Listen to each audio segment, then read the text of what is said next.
apresentação, dicas para times ágeis que eu vou fazer hoje para vocês, baseada nesses 3 livros principalmente, de forma mais especial nesse livro Scrum Master na Flash, que fala bastante sobre a melhoria contínua e fala bastante também sobre o papel do Scrum Master. Eu não vou focar no papel do Scrum Master exatamente, mas eu vou focar em várias ideias que eu achei interessantes destes livros, do ponto de vista de práticas que são interessantes para a melhoria contínua, de práticas que são interessantes para a atividade no geral.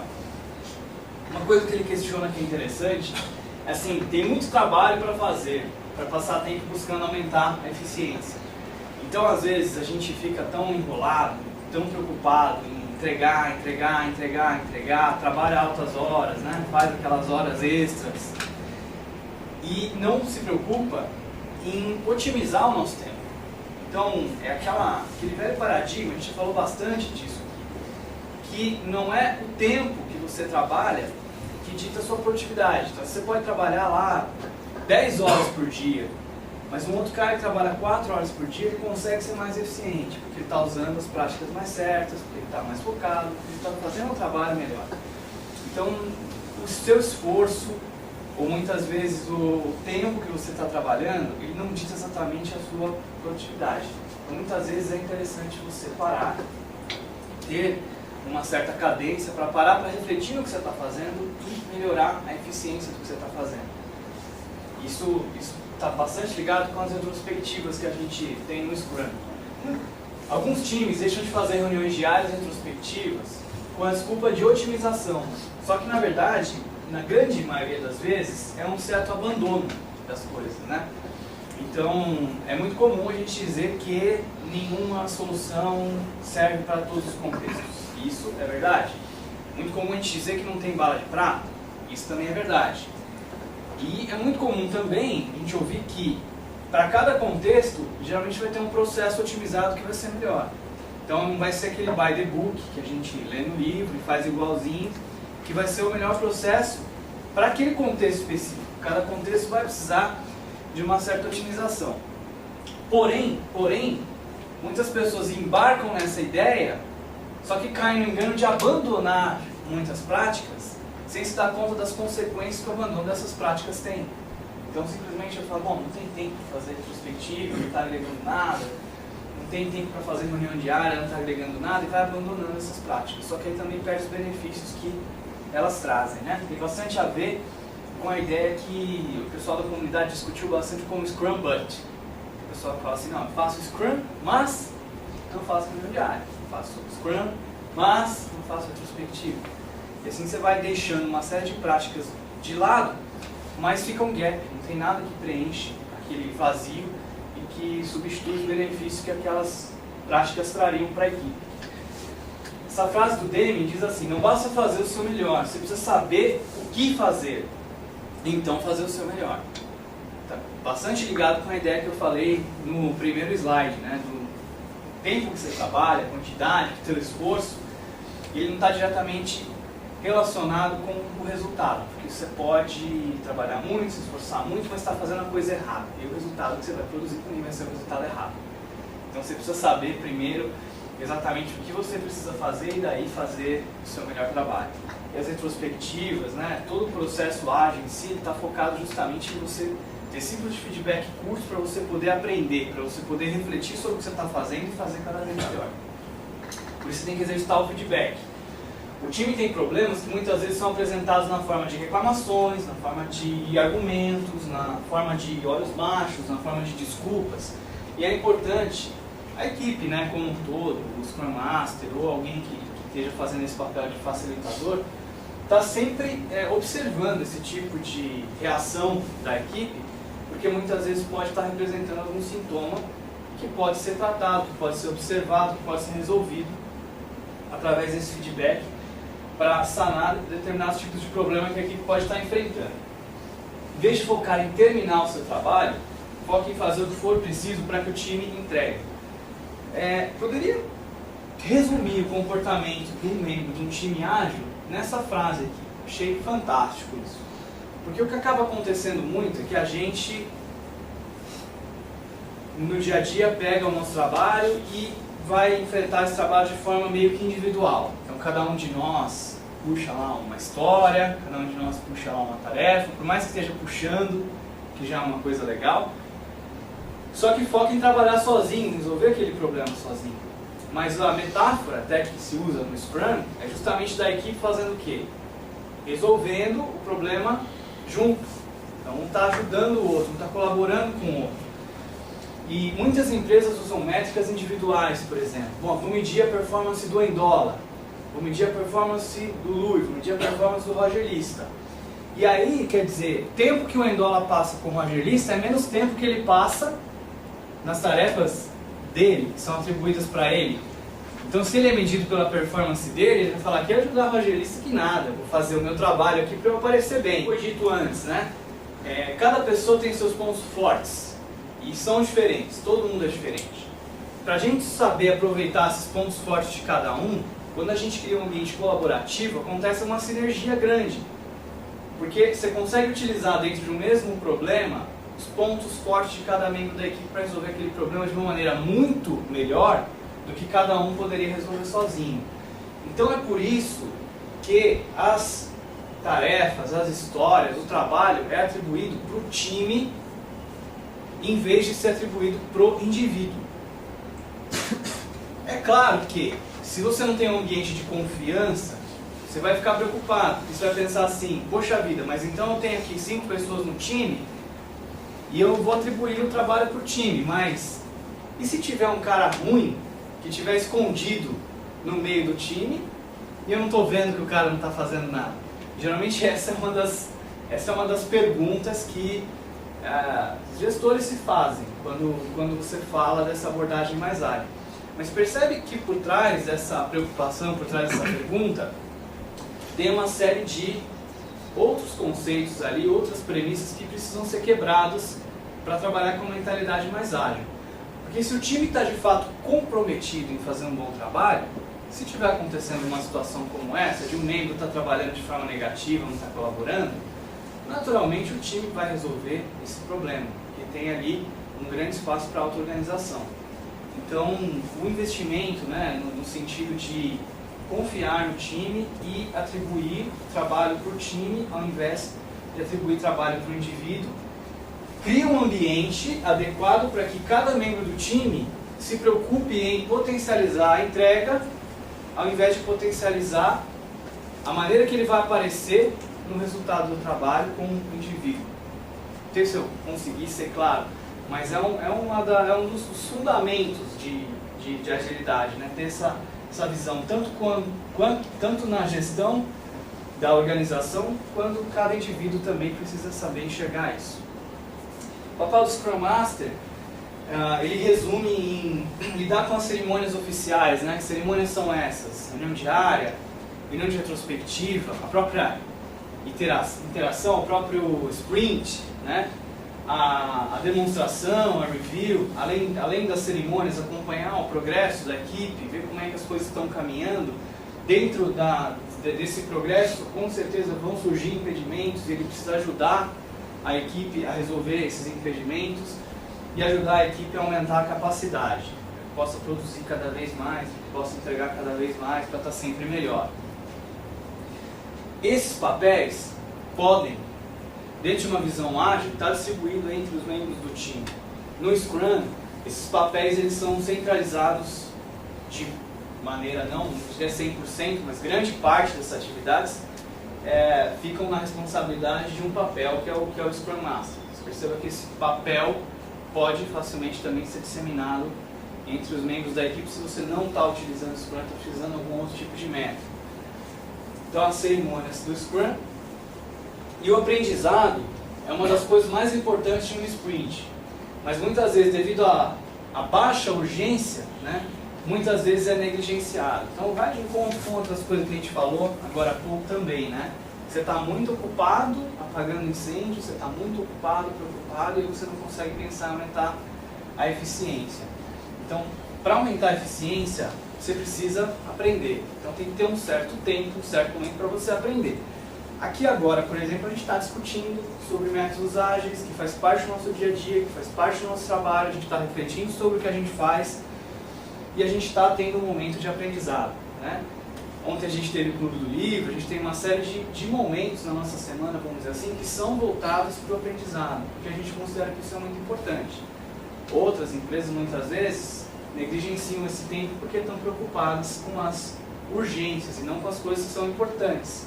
Perceba que o aprendizado ele é importante, mas ele nem sempre é urgente. Tem coisas mais urgentes agora para a gente fazer do que estar aqui conversando. Tem. Mas a gente está priorizando aquilo que é importante também. Responsabilidade compartilhada, então, é a mágica do Scrum. Por isso as tarefas não são designadas a indivíduos, esse que é o motivo. Quando atividades são designadas a indivíduos, em vez de ao time, tempo ajudando o outro quer dizer menos tempo em sua própria tarefa. E o medo de parecer pouco produtivo quebra a colaboração. Só consolidando aí o que a gente falou antes. Propriedade coletiva e atribuição coletiva. Então a gente fala bastante no XP de propriedade coletiva do código-fonte. Propriedade coletiva dos artefatos, todos em geral. Mas também, né, agora a gente está falando aqui de atribuição coletiva de responsabilidade. Que histórias você ajudou a terminar desde a última reunião diária? Ele propõe o seguinte, que em vez de a gente fazer aquelas perguntas mais tradicionais da reunião diária, que são o que você fez, o que você está fazendo, o que você vai fazer. Você pretende fazer. Quais os impedimentos. Então, ele propõe o seguinte, que você faça perguntas que sejam mais voltadas à colaboração do que o que eu fiz, que eu, tal, mas assim, que permita que já dê um indício de que se você ajudou alguém, aquilo também é válido. Então você pode perguntar, que histórias você ajudou a terminar desde a última reunião diária? Na verdade você vai responder, né? Que histórias eu ajudei, que histórias eu participei desde a última reunião diária? Não é a minha história, a minha tarefa, é do time. Que histórias você ajudará a terminar hoje? Como você pode ajudar o time a empurrar as histórias para o dano? Então, de que maneira eu posso oferecer aquilo que eu sou bom, aquilo que eu sei, para tornar a gente mais produtivo, para ajudar a gente a terminar mais rápido, para ajudar a gente a atingir o nosso objetivo? O que eu aprendi de novo? Porque daí a gente está também dando importância ao aprendizado, né, no dia a dia.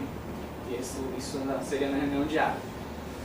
Nos times mais avançados, aqui já mudando um pouquinho de assunto, o PO dá feedback nas histórias, assim que são terminadas. Dessa forma, não há surpresa na review e nem trabalho de última hora. Então achei isso aqui interessante, essa frase dele, porque a gente já está procurando fazer, né, isso aqui.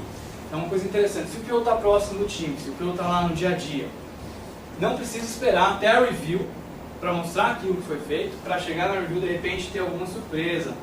Então se está no dia a dia, já acabou, o PO já olha, já dá o aceite, já vê como ficou, às vezes já dá uma sugestão para melhorar, já resolve algum problema que tiver ali na hora. Quando chegar na review, já está legal, já tá redondo, né?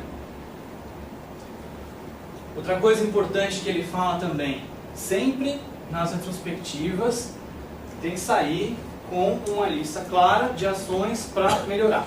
Porque não adianta só falar de melhoria, não adianta só ter ideias, não adianta só fazer brainstorming. O time precisa sair da retrospectiva sabendo exatamente o que vai fazer diferente na semana do que fez na anterior para poder ter algum tipo de melhoria. E o time precisa estar comprometido com essas ações também. Porque senão não adianta nada, só conversa, só bate-papo, só ideias, mas aquilo não se consolida, aquilo não acontece, né? Então é necessário sair da retrospectiva, uma lista clara de ações, todo mundo tem que sair sabendo exatamente o que tem que ser feito para atingir aqueles pontos que o time concordou que precisa ser melhorado, que precisa ser feito diferente, né? Ele fala também assim, saia com uma lista razoável, realista. Não adianta também a gente começar a falar de coisas abstratas ou de metas que estão a muito longo prazo. A gente precisa criar algumas metas, alguns objetivos e as ações de coisas que possam ser realizadas de fato ao longo daquela sprint, porque senão acaba não acontecendo nada. Raramente tarefas são tão pequenas e discretas que não justifiquem programação em par. Outra frase dele que eu marquei aí para a gente refletir, porque É uma coisa que a gente já discutiu bastante, que a gente já falou bastante, cada equipe tem uma opinião, cada pessoa tem uma opinião diferente. Tem gente que adora programação em par, tem gente que odeia programação em par, mas é uma das coisas que ele defende bastante, né? E segundo ele, raramente tarefas são tão pequenas e discretas que não justifiquem fazer programação em par. Cuidado para não cair no padrão de um time ocupado, fazendo coisas, em vez de um time conquistador, terminando coisas. Então, assim, quando a gente olha lá pro quadro, né, nosso Kanban, a gente enxerga o que está acontecendo, né? Dá para dar uma ideia do que o time está trabalhando, está visível para todo mundo, a gente sabe o que está sendo testado, a gente sabe o que está sendo desenvolvido, a gente sabe o que está pronto, a gente sabe o que não está. Dá para ter uma visão bacana de como está o trabalho naquele dia. Então, o foco de todo mundo no time tem que ser de ajudar a terminar as coisas, não começar um monte de coisa nova, né? Então você cai no anti-pattern, que ele fala, que é um time ocupado, quer dizer, eu tenho que estar, o importante é eu estar fazendo alguma coisa. Só que eu estou fazendo um monte de coisa que muitas vezes não é o mais importante, não é o que vai agregar mais valor, e a gente não está conseguindo entregar. Então não adianta nada você estar ocupado. Você tem que estar entregando. Então tem que ter essa mudança também de percepção do trabalho para poder se tornar um time conquistador em vez de um time ocupado. Dá algumas dicas agora mais práticas. Coloca as interrupções no card wall. Todo mundo reclama de interrupção. No time ágil a gente colabora, conversa e comunica. Igual eu estava falando agora, não, comunicação, porque se a gente está no mesmo lugar tem que comunicar. Todo mundo fala bem de comunicação, mas quando a gente está trabalhando sozinho, resolver um problema ali, programando, ninguém gosta de ser interrompido para ajudar alguém para responder uma pergunta. Na hora que interrompe, geralmente você já fica meio nervoso, né? Você perde ali o foco, perde a concentração, e trabalho de engenharia no geral exige uma concentração grande. Quando alguém te interrompe, geralmente não é muito agradável. Então, além das interrupções que a gente tem no dia a dia desnecessárias, muitas vezes a gente tem interrupções por coisas que poderiam ter sido evitadas de alguma maneira. Então o que ele fala é assim, ele dá uma sugestão. Pega todos os desperdícios, todas as interrupções desnecessárias e começa a deixar isso visível no quadro. Coloca um espaço lá no quadro para isso. E aí, por exemplo, sei lá, o pessoal foi fazer deploy e aí deu um merge doido lá, deu um monte de conflito, e aí você percebeu, nossa, mas esses conflitos podiam ter sido evitados usando tais práticas. A gente já sabe, já tem capacidade de trabalhar de uma maneira melhor.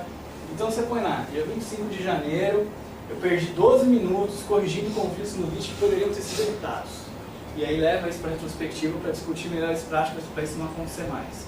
Que aí você consegue diminuir esse tipo de interrupção desnecessária. Deixa isso visível para a equipe perceber o quanto todos os membros da equipe estão sendo interrompidos, né? Fala também da prática de code roast. Alguém conhece isso? Não?